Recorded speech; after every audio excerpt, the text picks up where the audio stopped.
మౌని school. ఈరోజు మా మౌని స్కూల్లో ఫుడ్ ఫెస్టివల్ ఉందట. దానికి ఒక స్వీట్ తయారు చేద్దామని అనుకున్నాను. అదేంటంటే క్యారెట్‌తో హల్వా చేద్దామని అనుకుంటున్నాను. దానికి కావాల్సిన సామాన్లు ఏంటంటే, ఫస్ట్ నేను కేజీ తీసుకున్నాను కేజీ తీసుకొని దాన్ని ఫస్టే తురిమేసుకొని ఇలా ఒక బౌల్‌లో పెట్టుకున్నాను. తర్వాత కిస్మిస్ ఒకటి, జీడిపప్పు, బాదం పప్పు, యాలకులేమో పొడి చేసుకొని యాలకుల పొడి, నెయ్యి, దీనికి తగ్గట్టు కేజీ టు కేజీ పంచదార, తర్వాత పాలు.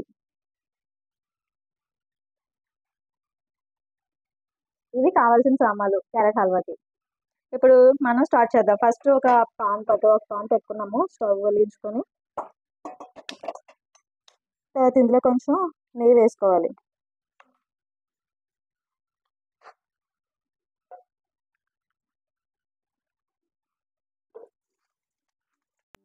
నెయ్యి వేసుకున్నాం కదా, హీట్ ఎక్కాక ఫస్ట్ మనం జీడిపప్పు కిస్మిస్ వేయించుకోవాలి. ఫస్ట్ స్టార్టింగ్ వేయించుకొని ఒక పక్కన పెట్టుకోవాలి.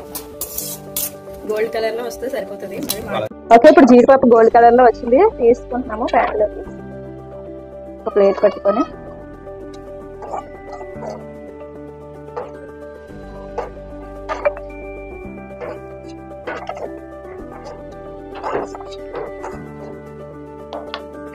ఇప్పుడు కిస్మిస్ కూడా అలాగే వేయించుకోవాలి.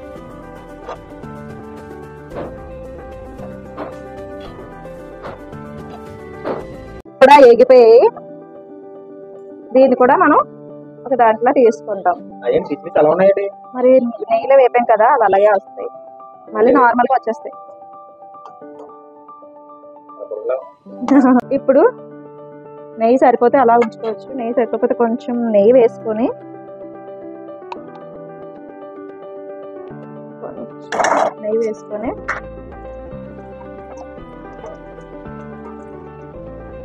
మనం ముందుగా క్యారెట్ తురుము చేసుకున్నాం కదా, అది ఈ నెయ్యిలోనే వేసుకోవాలి.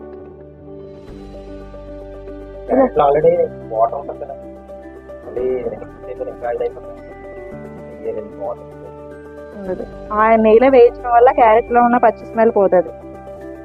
అందువల్ల ఫస్ట్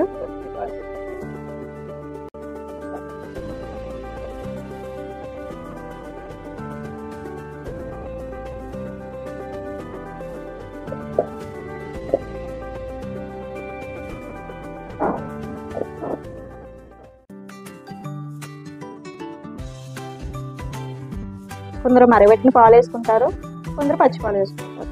నేనైతే పచ్చిపాలు వేసుకుంటున్నాను మరగబెట్టకుండానా, ఎందుకంటే ఆల్రెడీ మరి ఇందులో మరిగిపోతాయి కదా. అదొక టేస్ట్ వస్తుంది, ఇదొక టేస్ట్ వస్తుంది.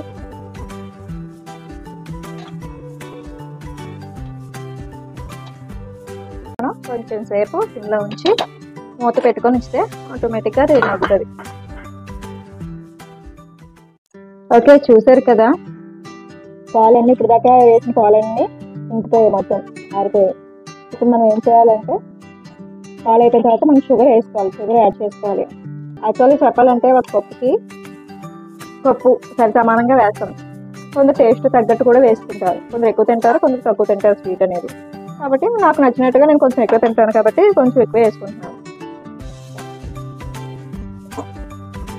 క్యారెట్ ఉడికిందని మనకి ఎలా తెలుస్తుంది అంటే, ఇలా అయిన తర్వాత కొంచెం ఇలా స్మాష్ చేస్తే ఇలా మెత్తగా అయిపోతుంది.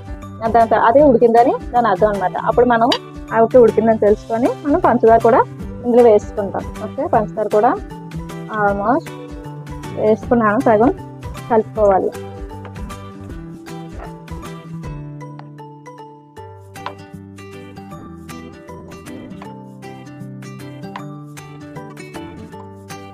ఓకే, మనం షుగర్ వేసుకున్న తర్వాత ఎలా వచ్చింది కదా, ఇదంతా పాకం అయ్యేటట్టు ఒక చిన్నది జిగురుగా వచ్చేటట్టు అయ్యే వరకు మనం దీన్ని కలుపుతూ ఉండాలి. అడగకుండా సిమ్లో పెట్టుకొని అలా కలుపుతూ ఉండాలి.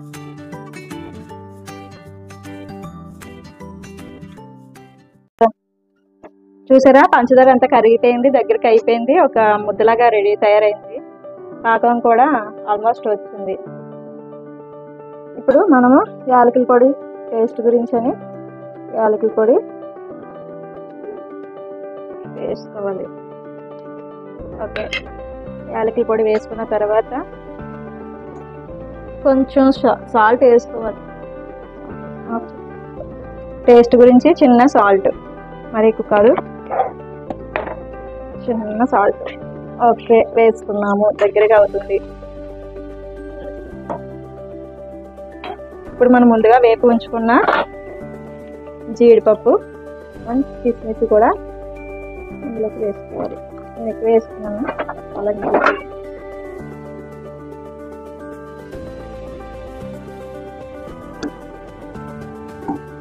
చూసారా సింపుల్గా రెడీ అయిపోయింది హల్వా, క్యారెట్ హల్వా.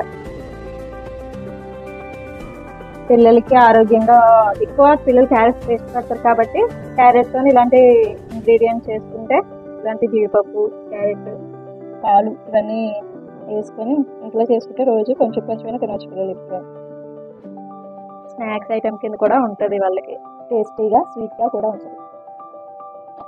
పిల్లలకి క్యారెట్ కూడా ఆరోగ్యం కదా, క్యారెట్ తినిపించినట్టు ఉంటుంది, అలాగే స్వీట్లా కూడా ఉంటుంది కాబట్టి అందుకే క్యారెట్ హల్వా చాలా tasty halwa, carrot halwa, healthy halwa, carrot halwa. Okay bye. First ప్రయోగం మా హస్బెండ్ మీద పెడతాను, ఎలా ఉందో టేస్ట్ చేసి చెప్తాడు.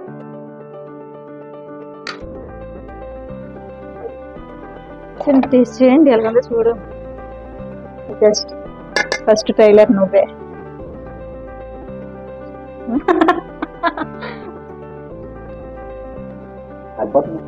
ఊరుకొని తినాలి. బాగుందా?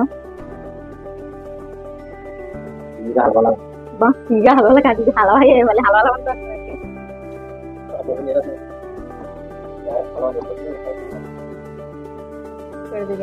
అయితే ఇక దగ్గరికి అయితే అడిగేటేసుకో.